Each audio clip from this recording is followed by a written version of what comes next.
The tax benefits are completely independent of the business structure.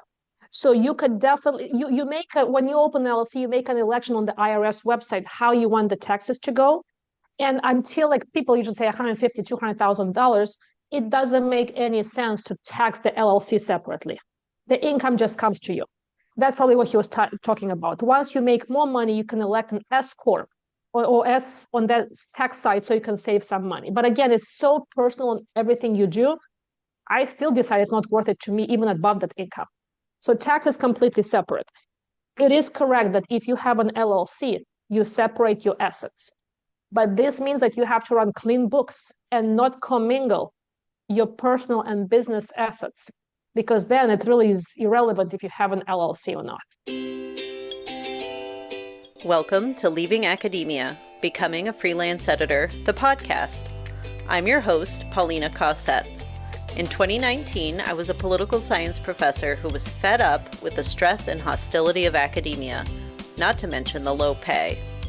I left my tenure-track job and went from barely surviving to thriving as a freelance academic editor. Today, I own Acadia Editing Services, an editing and coaching business that brings in 6 figures a year. In this podcast, I'll discuss the challenges of academia, what academic editing involves, and what life as a freelancer looks like. If you're willing to jump outside your comfort zone, it is possible to find joy, true flexibility, and a profitable and rewarding career as an academic editor. Thanks for listening. Welcome to Leaving Academia, Becoming a Freelance Editor. I'm your host, Paulina Cossette, and with me today is Inga Timmerman, who is an assistant professor of finance at the University of North Florida, and she is a certified financial planner at her company, Attainable Wealth. Welcome to the podcast, Inga. Hi, Paulina. So tell us, we're going to talk today about some steps people can take and things they should consider before they start a business or when they're early on in the process of starting their business, particularly as academics. But tell us about your background. Tell us about your journey in academia and how you ended up starting your business. I graduated from my undergrad with triple major because I couldn't figure out, I wanted to position myself for any kind of business opportunity. And I ended up working in corporate America for about 5 years. My first 5 years of my career were a good corporate hamster, climbing up the ladder and going on. And I did enjoy it. But then out of the blue, my undergrad university, where my undergrad called me and asked me, would you like to teach a class or two for us? And I said, why not? So somehow I went from maybe teaching a class to becoming a full-time instructor at 25 and teaching a 4-4 for about 2 years while still working in corporate America at the same time. And having these two jobs at the same time. But it gave me a really good view of what being a professor instructor is. And I did like it very much. I love the flexibility. And I know like a lot of academics tell me I work so much. I have been on the corporate side in finance. I worked way more there than I ever worked in academia. So I'm comparing to that. It's a very normal thing to have 60 to 80-hour weeks when you work in finance in corporate America. So I decided being an academic would be probably a better path for me. But obviously to do it full time, to do it as a career, it required a PhD. So I decided to stop working and go on to my PhD, which I did. And afterwards, couldn't decide, do I want to go back to corporate world? Do I want to become a professor? It's very hard when you go to an interview at a hedge fund and they offer you a job and you say no, and they call you the next day and offer you $50,000 more. So it's very hard to say no to that compared to being an assistant professor that offers you like half the money, 1/3 of the money. But in the end, I decided to go into this profession because I wanted the flexibility. So I ended up being an assistant professor. I went to a school that was very research oriented. I realized really fast that this is not a happy life for me because everything revolved around writing papers and publishing in top 3 journals. Nothing else mattered in life. And I decided to move to a more balanced school, which is how I ended in Los Angeles and spent many years at Cal State Northridge, being an academic while also at the same time opening my own practice to go along with it. And really the motivation for the practice was this: I teach financial planning. It's very, very hard to be a good professor teaching other CFPs how to run practices if you have never done it yourself. So it was more motivated by, I need to know what I'm teaching the students. Let me go and work for somebody, realizing I don't want to work for anybody else. I want to work for myself and opening my practice. And I have been doing both of them at the same time for over 10 years now. That's interesting. So I'm curious what you didn't like about the research intensive school. Was it you just prefer to teach and you find that more rewarding? Or was it that you found the research was similarly stressful and required a lot of work just like the corporate world did? I actually enjoy research quite a lot these days, and I publish a lot, but I publish a lot of applied finance research now, consumer time decision making. What I realized in hardcore finance is that the research, let me say, how do I put it nicely? It's kind of made up. Okay, I am not changing the world here. I'm not curing cancer. I'm trying to figure something out that at the end of the day has very little value for humanity.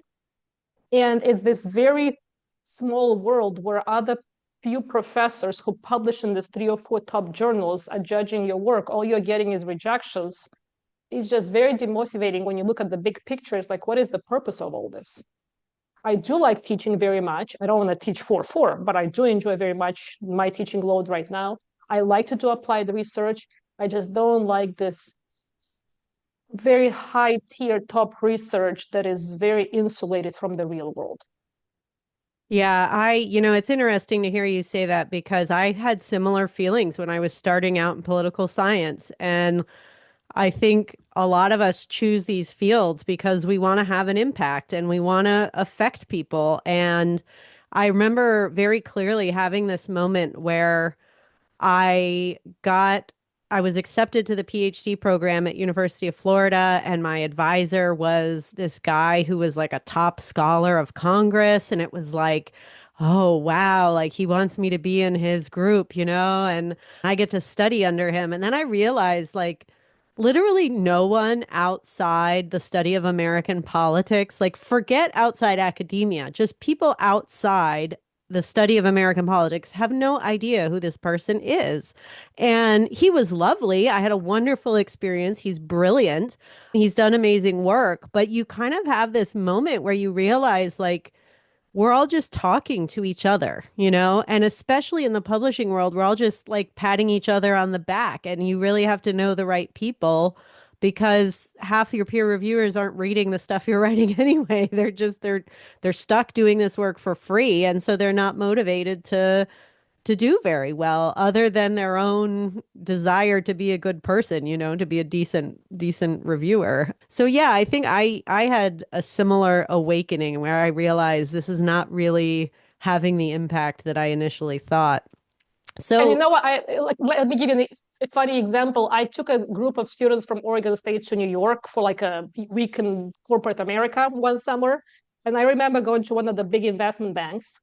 And my PhD dissertation was in mergers and acquisitions, which is, I studied a lot of how to price a company when you buy a company. And I go to this M&A department at one of those investment banks and and we discuss this. And they're like, yeah, this is not how it works in the real world. This is what we do here. Like, that's great. I spent 4 or 5 years of my life researching that and publishing in top tier journals, but nobody cares. yeah, yeah, I was similar. I had a fellowship where I worked in the US Senate, and it was the same kind of thing. It was kind of like academics. Oh, they're so cute. They think they know what's going on, and it's really not at all what's happening behind the scenes. So you said you created your business so you can learn in practice how this really works so that that can better inform your teaching. How was it for you? Did you have a sense of how to start and run a business when you were getting started, or how did you learn how to like market yourself and land clients and that sort of thing? I started the business more as a hobby, so I didn't have the pressure to make money because I had a job with income and benefits and pension. So it's very different when you start from this point and some of the people I talk to right now, some of the clients where they want to quit their job and just make the income from the business. And we can talk more about this later, but that is not as easy as it looks from the outside. So it started as a hobby, and I didn't really market that much in the beginning. I wrote a few blogs because this was 10 years ago. So that was the thing to do as a guest on other blogs of academics. Because from the very beginning, I was marketing myself to academics. I was like, I'm going to work with academics. These are the people I know. I know the state pension systems very well in a few states. And the first 5 or 10 clients I got were from those guest blog posts on other academics' blog posts. And then afterwards, kind of people just refer me. So now I feel like there's a few schools on both the East and the West Coast where they just send their friends and everybody knows like I can allocate a 403B for UCLA in 5 seconds because I've done it so many times.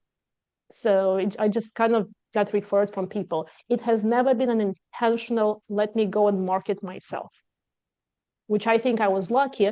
And because the longer you do this, the easier the referrals become. Yeah, and I suspect part of it is that you kind of landed yourself in a really effective niche where you are an academic and you're speaking to other academics. And I mean, from my own experience, I think going to work with a financial planner is intimidating to me. Like I'm an intelligent person and I read about retirement accounts and the blogs and stuff that are online of what I'm supposed to do, but I don't have the bandwidth to really learn about all this. And the idea of going and talking to a professional is a little bit intimidating. And I think that thinking about talking to someone like you who is in the academic space and understands our struggles makes it feel a bit more comforting. Like I don't have to be so embarrassed that I don't know what I'm talking about or something. Well, but you said some really interesting things, because when I think about working with financial planners or working with myself, I'm like, why would you be embarrassed? You just come here, you pay me, I solve your problems, that's it. But you're right, I have heard this before, like, it's really hard to even be here. You made it. You've already made the first step. There is nothing embarrassing. Yeah. When you're working with people, you said that you get people who are coming to you who are wanting to, is it that they're wanting to leave academia and that's the motivation for starting a business? Are they wanting to start a side hustle? And what leads them to come and, seek out your advice and your support? So I get a lot of different types of academics. I have people who never have any intention of leaving. They just got to a point where they got a new job, or they're like, okay, now I make enough money, but I'm kind of coasting along. I have no idea what I'm doing. Tell me, like, optimize it here. I have people who want to get out and they don't really know where to start. And I have people who want to do both. So it's all 3 different types of people who come. And really the motivation is, I need some financial help. Many of the times I don't know how to choose between the different retirement options at work. Or I'm leaving one job, what do I do with all this retirement? So this is really a big places in life where people are motivated to look financial advice. Or I got married, I got divorced, something like that. I got a child. A lot of people do come, though, with this idea, we're going to leave academia because I do not want to do this anymore, especially in the last 5 years. You have seen the difference. You've seen it's not the same as it used to be 10 years ago. I had enough. It's not enough work. It's not enough pay. It's too much work. Help me get out. So I have seen more and more of that recently. And so when they, if their solution is to start a business, walk us through the conversations that you have with people who say, okay, I'm an academic, I have these retirement accounts already through my institution. What are the things that I need to be thinking about if I'm planning my exit to go on and run my own business? That's a great question. And there are a few different things you have to think through before you quit. And a few people I tell you're ready to quit. 90% of the people I tell you are not ready. You are not there yet, because if you quit, your life is going to become harder rather than easier. People underestimate the emotional toll that variable income takes on their lives. You have a job now with a paycheck that shows up once a month or every 2 weeks. Can you scale down? And yeah, it's maybe not fair to the institution, but can you just do the minimum necessary for a while until you figure out this business while the income and the health insurance still come in. So the first thing you got to think about is, do you have enough savings to survive the next 12 months? Not 6, but 12 months. And this means paying all your bills and buying food and having some kind of life where you don't wake up in the morning and stress out about how am I going to pay my mortgage next month. It is much easier to build a sustainable business and work with people you like if you don't have to worry about where the money comes from. So can you give yourself maybe another year or two of having this income from the university while you're developing the business, see how sustainable it is? You may decide you hate being a business owner. You may decide you love it, but give yourself a plan B in case you have to go back. Savings, number one. The second thing I thought about is you need to really separate your business and personal expenses. What I see people is trying to mix them all together, and then they have no idea what their business costs them to run. Even before you sign your first client, have a separate checking account. Doesn't have to be a business account, but have a separate checking account. Have a separate credit card. Make sure you have a spreadsheet with all the expenses. I can give you a template. You don't have to sign for QuickBooks from your first day, but track things so you know what this business is costing you. And please don't sign up for nice, shiny things that are promising you things from the very beginning, because it's very easy to run your costs up. You can run a business on $3,000 a year or 30. It's up to you. Get some clients before you figure out what extra software and things you need to do. So try to run it very lean. The third thing is thinking about your taxes and how it's going to work, because you're going from a W-2 income at the university where they take taxes out to being self-employed now. Do you know how to estimate quarterly payments for your taxes? Do you know how this works? Do you know how to track expenses to maximize your tax deductions? It's not hard if you've done it 20 times, but it's hard if you've never done this before and you're kind of coming from a non-finance, non-business world, and now you have to become an expert. And then the one thing before you even say anything to university is to figure out your break-even point. How much money do you have to bring in per month, per year, per whatever unit of time you decide to be able to pay your expenses? And ideally, you have this coming in before you quit your job, because then you know that you can really pay attention to the business instead of then just hustling to get some money in. Yeah, so it sounds like a lot of the focus is really about understanding your budget and getting really clear on, first, what is your budget right now? How much is coming in? How much is going out for life expenses? How much are you able to save in each month? And then thinking about, okay, when I leave, how much money do I need to be earning already from the business to be comfortable and not stressed out, like you said, worried? Because I think you're absolutely right that there's enough stress involved in starting a business and figuring out the mechanics of how to market yourself and what is your niche and all of that. If you're also, frantic about trying to pay your mortgage, then that's just not a great way to set yourself up. And you have to understand that you're not going to save anything once you quit, and that's okay. It is okay to take a break for a year or 2 years from saving for retirement to set up your business. But you do not want to be in a situation where you run out of money in 6 months. And I see this all the time also in financial planning practices, people who open their practice and they are ready for 3 to 6 months thinking, okay, I have a plan, marketing plan. I'm going to have enough clients in 6 months, and it doesn't happen. And now what do you do? Don't put yourself in that position. Yeah, I also want to underscore something you said about what you choose to invest in when you're starting your business. Because I definitely, as my business was growing, I had shiny object syndrome and was like, oh, I need to get this marketing plan, this email marketing software, or, oh, I should be using QuickBooks or one of these it's like, and I probably a little too obsessively explored the Wave and QuickBooks, all the different options, and they're all like $30 a month minimum. And I finally went like, why don't I just use Excel? Like I've been putting all of my earnings and tracking my expenses in a Google sheet. There's nothing wrong with that? There And is nothing so, wrong. And if you can do it, that's perfectly fine. Like my husband has a business, which I run in Excel. I had to use QuickBooks because I have employees and I have things, but so I had to upgrade. But there is nothing wrong to just run it in Excel. It's okay. The clients don't care. yeah, and there's other tools certainly. I mean, you can come up with your own invoices like in Microsoft Word and convert it to a PDF and send it.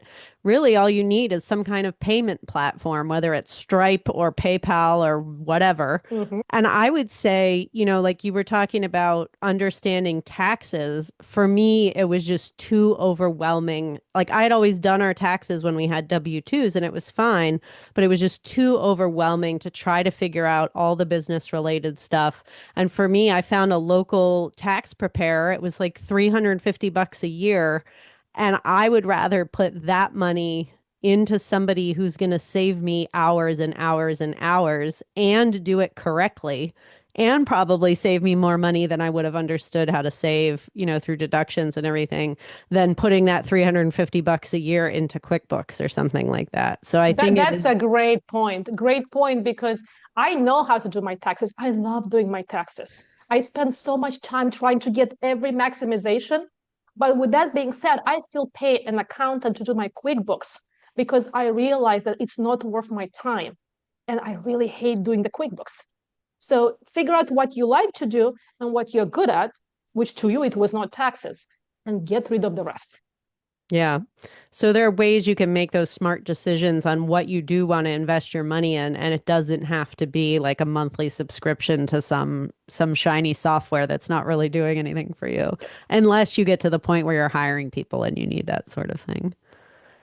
So one of the big questions that people always ask me, and obviously this is a very US centric conversation, but what do I do about health insurance? So for me, when I left academia, I did not know what I was going to do. I assumed I was going to go get a non-academic job somewhere. And I was fed up and I was broken and I had to leave for my own sanity. But my husband had a job waiting for him and we had savings and we knew that his job plus our savings was enough to cover us for probably up to a year until I figured something out and got a job. And so then I ended up freelancing and starting my business but I also got health insurance through my husband's work. What if you're somebody who doesn't have that benefit? How is this just part of planning your budget, or how should people think about, making this leap from academia that pays for your health insurance and going into the marketplace or whatever people do? It's very hard. And the answer this year is different from last year. So at this point, you just start crying and that's it. There is no solution to this problem. But there are a few ways to think about it. The obvious thing is, you can go and buy a plan on the ACA, or you can on the state exchange, or you can do Cobra. Both of those are going to be very expensive. If in the past you could buy a relatively decent plan on the exchange, this year it became very expensive. And to give you an idea, a family of four easily $2,000-3,000 a month. It is unsustainable and it's probably going to get worse. And it's not as good of a plan as you're used to, probably. So Cobra, same thing. It's very, very expensive. Yeah, you can continue. And you should probably really think about this if you have health issues, because you will need to use this insurance. If not, if you're relatively healthy and you go to the doctor once a year, really consider buying a catastrophic plan, which means we are only covering you for like heart attacks and cancer, and paying for the rest with like a health savings account. That's a really good investment account. If you don't use it, it grows. Or I've even seen people deciding not to get insurance, getting some really crazy plan that has a $50,000 deductible, $30,000 deductible, just for the really bad situations, and paying cash. You do not realize how good it is when you pay cash. You can negotiate with the doctors how much you pay. You can go to much cheaper places. So a family of four can run on $500 a month cash in many situations better than paying $500 or more than that for insurance that doesn't cover much. Now, I'm not telling you not to have insurance because things happen. You need to have something for when really bad things happen, but don't buy a PPO plan for $3,000 a month and still have to pay $2,000 out of pocket. And this is a really good time to sit with somebody, a broker, a financial advisor, to figure out what do you really need based on your needs. I've also seen people deciding to start a business and then get a Starbucks job or something else. Like, it was very popular in my old job at Cal State, because if you were an adjunct who taught 2 classes per semester, you got full health insurance coverage. So we had a lot of adjuncts just because of that. Find maybe a solution that where you work a little bit and you can get some coverage if you really, really need this health insurance. That's an intriguing option. I bet there are a lot of professors out there, or maybe people who are adjuncting full time, putting together a bunch of different jobs and don't have insurance. Go make, it was like Costco or somewhere. It's like over $20 an hour, whatever they pay now. Or Trader Joe's, happy place to work, and here's your health insurance. And get the insurance, and it's way nicer to work there than it is dealing with the garbage in academia that we get exposed to. And knowing that this isn't the rest of your life, but just it's temporary until you get your business off the ground and the money's coming in reliably and you can afford the health insurance and those kinds of things. Yeah, that's actually a really good idea. What about retirement accounts? So I assume, at every school I worked at, we had TIAA. And when I left, those accounts, I really had no idea what would happen, but those accounts stayed, like they still exist. And I ended up having to open my own IRA. Yeah, it must have been an IRA. I think I did through TIAA or something. And so what do you recommend for that? What should people be thinking about if once they leave, what do they do about retirement accounts? So once you leave, you have to understand what kind of plan you have. You had a 403B type TIA crap, which means you can take it with you. A lot of the people have a state pension plan, and those are 2 very different things. So let's talk about the state pension plan first. If you have one, please don't leave before you're vested. Unless you're so young, like there's so many years to go until vesting, it doesn't matter.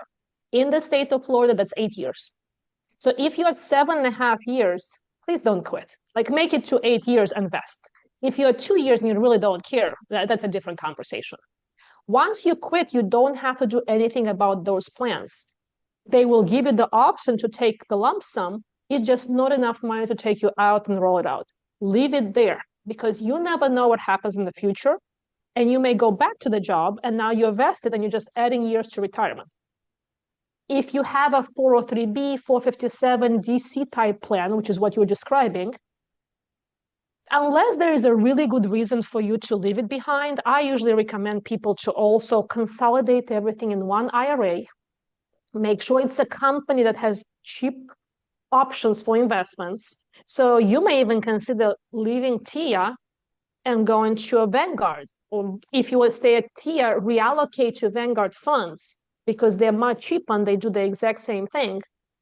There is no reason for you to have 3 different 403Bs at 3 different universities that you cannot keep track of or invest if you don't need to keep them there. So once you leave, try to put them all together in one IRA. Make sure you roll them correctly. Pre-tax money goes to pre-tax, Roth to Roth. And then you can just have one account to allocate instead of 3. We have people who come to us and we find random accounts they even forgot about and that's your money. You don't want to leave it behind at the University of Wisconsin. You want to roll it and take it with you. So consolidate, put them together, deal with one account. Yeah. But once you quit, so that's the old plans. Once you quit, you also have to figure out, what am I doing now about your own retirement with a business? And you do have a lot of options. The 2 typicals, one you hear about it, the 401k, the solo 401k, which is what you can do, probably the easiest one if you're just yourself, you don't have any employees. Or you can also do a SEP IRA. So depending on how much money comes in, how much you want to contribute, one of the 2 of them is probably the most logical option. Again, great to have, but your job in the beginning is to pay your bills. So make sure that's set before you start putting money in a SEP or solo 401k. So it sounds like the money you have put into those retirement accounts through aside from the pension, but the actual retirement investment accounts, you can take that with you, but you need to open up some kind of new investment vehicle where once you have the ability to, you can start regularly depositing money into that to continue your retirement savings. Yeah. So if you do an IRA, you can actually start there and put your $7,000 or $8,000 a year before you even consider any of the other ones I mentioned. If you make too much money and now you have the bandwidth to contribute more, you have to go to different vehicles. But in the very beginning, open IRA, roll the old money, and then start contributing and really figure out what makes more sense, pre-tax or Roth. Yeah. And if you don't, get somebody to help you for a few $100s. Like this is something that could be solved in 1 hour. Yeah, yeah. This is where I get like my brain starts to get jumbled with all the different options. So I think that is good advice. Just like hiring somebody to do your taxes for you is a good investment. I think working with somebody like you is another good way to invest your money. What about other forms of long-term planning? So I'm thinking of like what are other things that we just don't even think about, like life insurance or, what are all the things that we're missing that probably, I mean, I think most academics probably, we just assume that like the university takes care of us. Like I remember there were all these paperwork of you get some kind of life insurance policy that's equal to your salary or, like it's all there for us. And now that if we're leaving that space, we're going out on our own. What are the other things that we haven't discussed yet that we should be thinking about? Ooh, there's 4 different types of insurance you should think about, and then also the business structure. So let's start with the insurance. Unless you're sick and cannot get underwriting on your own, you should almost never buy life insurance at your university. Because what happens is that you're going to quit and now you're going to be 10 years older and sick, and nobody is going to sell it to you on the outside. So there is no better place to buy or no better time to buy life insurance than when you're 35 or 40. Go on the outside, get a broker, do it yourself, and buy a plan that is independent of your work. You can get $1 million policy at 40 for maybe $1,200, $1,500 a year. Okay, it's a 20, 30-year term. So no matter what happens to you, you have it set up. Obviously, the university gives you free, almost free insurance supplement, but don't tie it to your work and then you quit. So life insurance is relatively easy, cheap, and you really should think about this, especially if you have a spouse or children who depend on your income. Even more important than life insurance is disability insurance, because you're getting it right now, but you will have a much higher probability of getting disabled than dying.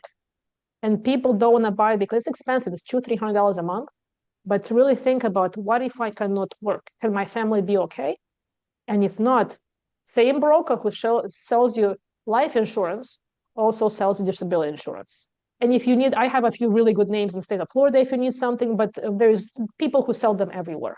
Go to somebody who is not trying to sell you an expensive whole life or complicated policy. All in this term life and disability insurance to start with. Then you have to think about liability. And there are 2 different types of insurance here. On a personal level, at least make sure you have an umbrella policy, which covers random stuff. You can buy it from the same people who sold you your house insurance if you have a mortgage, or your car insurance. Just call them and say, I want a $1 million policy of umbrella. It's going to cost you maybe $300 a year. So it's a really good policy that covers you if somebody sues you or comes after you. If you're in a business that's prone to litigation like I am, you better also have something called E&O, errors and omissions insurance. Like if you're doing taxes, if you're a lawyer, you make mistakes and you have to have that type of insurance. I don't frankly know if you need to have business insurance if you have no employees and you're editing paper. So you have to make a choice there, like who is going to come after me? What kind of mistakes do I make? On the other topic I mentioned, like the business structure, what I see people is overcomplicating their lives from the very beginning. It is totally okay to be a sole proprietor for the first 6 months, a year, figure out what you want to do before you start opening LLCs and complicating your life in states that charge you $1,000 to have an LLC. Florida is relatively easy, so you can do it from the beginning, but like So in California, you have to pay an $800 fee and 1,000 pieces of paperwork to even open LLC. Why? Ask yourself, why am I doing all this? Just because the internet told me I need to do it doesn't mean it's true for me. Yeah, I think I'm glad that was actually going to be my next question is when should we be doing all this stuff? And it sounds like, it depends on where you live, I guess. In Maine, I think it was like $150 and a couple of small forms or something. Mm-hmm. It was very easy to start my LLC. But what I was told by my tax preparer is that the LLC is, yes, it's about protecting your personal assets. So if you're making a ton of money or if you're running a business and somebody sues you, you don't want them coming after your house or your personal savings or anything like that. And then it sounded like once you're making six figures or more, there are tax benefits for having the LLC. Does It that depends. sound So right? the tax benefits are completely independent of the business structure. So you could definitely you make when you open an LLC, you make an election on the IRS website how you want the taxes to go. And until like people usually say 150, $200,000, it doesn't make any sense to tax the LLC separately. The income just comes to you. That's probably what he was talking about. Once you make more money, you can elect an S corp or S on that tax side, so you can save some money. But again, it's so personal on everything you do. I still decide it's not worth it to me, even above that income. So tax is completely separate. It is correct that if you have an LLC, you separate your assets. But this means that you have to run clean books and not commingle your personal and business assets, because then it really is irrelevant if you have an LLC or not. Yeah, And this so is all standard your advice. Yeah, like accountants and lawyers, and I have to tell you that because of that is is the correct answer. With that being said, sometimes I see people just making all these choices when we are not there yet. You have no clients, you do not need to run an LLC. Yeah, and so it sounds like maybe people are in academia, they know they want to craft their escape plan, and they start building their editing business or their coaching business. They do take a few clients initially just to see how they like it, to see, they come up with a website, register a domain name, which is like $12 a year or something. All these very basic things just to get the ball rolling, see if they like it, see if it's the right fit. They start planning their budget. They start maybe attracting a few more clients. And maybe is it like the point where they decide to leave and to do this full time that they start thinking about creating the LLC, getting the business insurance if they feel they need it, and planning all those things. Does that sound like the right trajectory? That is correct. And in some cases, they'll decide I'm still not opening an LLC. And in some cases, they'll decide that it makes complete sense to me, but you can definitely try it out for a little bit. Make sure you want to commit to this business before you do all these papers. And it's very state specific, like you said, and location specific. So depending on where you are, you may decide to do it earlier because, like you said, in Florida, it's $138 in exactly 3 minutes of my time. In California, it was $1,000 and a lot of trips I did not have to make. So decide where you are and how you want to run it, but think about why do we need business insurance? Because somebody's going to sue you. Well, if you have zero clients, nobody's suing you. So buy it when you start having clients. Don't pay for it way up front. Yeah.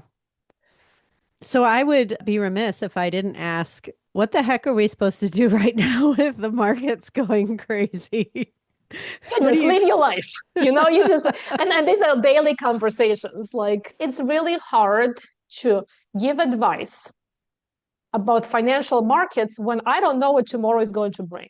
Because the rules that applied for many years may not necessarily apply today. With that being said, the best decisions I can make is on the past and the statistics and math. And if the zombies come after us, you allocating 20% of your portfolio in a different segment is not going to save you. So please live your life, do the best you can. Don't make bad decisions like putting all your stock in, let's say, Apple, because that's just something you do not need to do. Have a really well diversified portfolio, which means just have a little bit of everything. Position yourself for unknown, for uncertainty, maybe even have an escape plan. It's totally okay to have a what happens if I don't want to be here. but don't freak out and take all your money to cash, because what happens is that you don't make as much money long term. Every single time we have a cycle where the stock market went down by 20, 30, 40%, it came back up. There is no reason for me to think this time is going to be different. And if it is different, we have bigger problems in the world than your portfolio being down. So don't freak out, do the best you can, and just live your life. Yeah, that's a great point, that if the things have been bad before, we have been through very bad phases before. And granted, right now is unprecedented times, at least in modern memory. But yeah, if World War III happens or something, it's your portfolio is not going to be what you're worried about. So Exactly. keep everything as it is, be diversified, and try not to look at it and hope for the best. Well, but with that being said, there are things you can do to make it better. So like the other extreme is just saying, I have no control, I'm not looking at it. Well, you can still make some informed decisions right now. You know which way the interest rates are going. You better be reallocating your bonds right now, because otherwise you're just taking hits you should not be taking.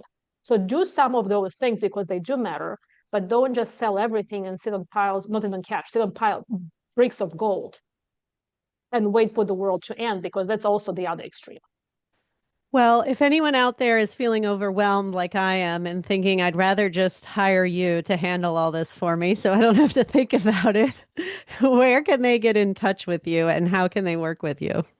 So there are two ways you can learn more or get in touch with us. Nika, who works with me, and I run a podcast called Academics and Their Money. It comes out every 2 weeks on Thursdays. And then we have a website. You can go and schedule an intro free call. It's Attainable Wealth, FP, like financialplanning.com. And we do everything from very short engagements, like this focus plan where people come to us with, I got 2 problems and I don't know where to start from. Help me out, choose which retirement plan I want. I have no idea what to do. I have accounts everywhere. Please take over and manage them for me. So we have very transparent pricing on the website. You can see the different types of plans we do and the different types of length of engagements. And all we do is work with academics, so almost exclusively academics, and we'll be very happy to at least talk to you. And if we are not it, we'll give you some other advice of which financial planners might be better for you. Wonderful. Thank you so much, Inga, for being with us today and sharing all this important information. Thank you very much for having me, because money is important. I tell my students, it doesn't matter what you do in life, you want to make sure you understand money. So same goes here. If you're unhappy in academia and you think you might be a good editor or writing coach, check out my course, Becoming an Academic Editor. This digital course is paired with a 12-week group coaching program to support you through your decision to leave academia or not, and to start building a profitable and rewarding academic editing business. Learn more by going to acadiaediting.com/become an editor. Thanks again for listening. I'll see you next time.